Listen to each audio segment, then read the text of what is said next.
A certain number of men can complete a piece of work in 6k days. Okay, k is a natural number. Okay, by what person should be the number of men increased? அப்போ already கொஞ்சம் men's வந்து 6k டேஸில் work பண்ணிட்டு இருக்காங்க.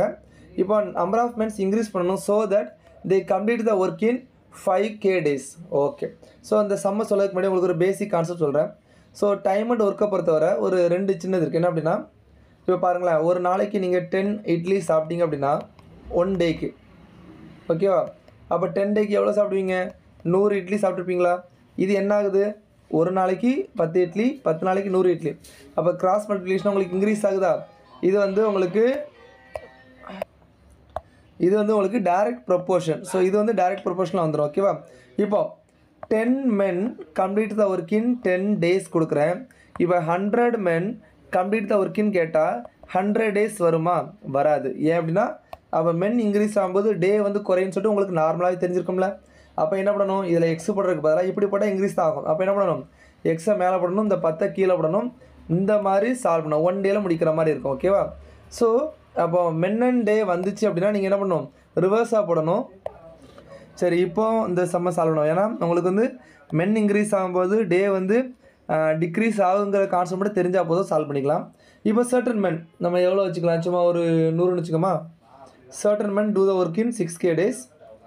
Okay, சரி, இப்போ எனக்கு என்ன அப்படின்னா ஒரு நம்பர் எடுக்கணும். சரி, நான் 100ன்னு வச்சுக்கிறேன்.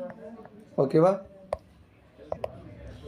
சரி, அப்போ 100 மென் வந்து 6k டேஸில் ஒர்க்கை முடிக்கிறாங்க. அப்போது எவ்வளோ மென்னு 5k டேஸில் ஒர்க்கை முடிப்பாங்க? இதுதான் சம்மு. நான் என்ன சொல்லியிருக்கேன்? டேஸ் மென் அண்ட் டே கேட்கும்போது மாற்றி போடணும்னு சொல்லியிருக்கேன். அப்போ இங்கே 5k வரும், இங்கே 6k வரும், கே கட்டாயிரும், இங்கே 1, இங்கே 20, எக்ஸ் அங்கே போயிடும், 6 இங்கே வந்துடும். X is equal to 120. முதல்ல 100 இருந்துச்சு, இப்போ 120. அப்போ 20% என்ன ஆயிருக்கு? இன்க்ரீஸ் ஆகிருக்கு. ஆன்சர் 20. முடிஞ்சு போச்சா? சார் நீங்கள் வந்து 100 போட்டிங்க, அதனால தான் ஆன்சர் வந்துச்சு, வேறு நம்பருக்கு ஆன்சர் வராதுன்னு நினச்சிங்க அப்படின்னா சரி 50 போடுவோம். 50 போட்டால் 6k, எக்ஸு போட்டால் 5k, அதை மாற்றி போடாமல் கே கட் ஆகிடுச்சு. அப்போ 50 = 5, எக்ஸ் = 6, கட் பண்ணால் எக்ஸ் = என்ன வருது? 60.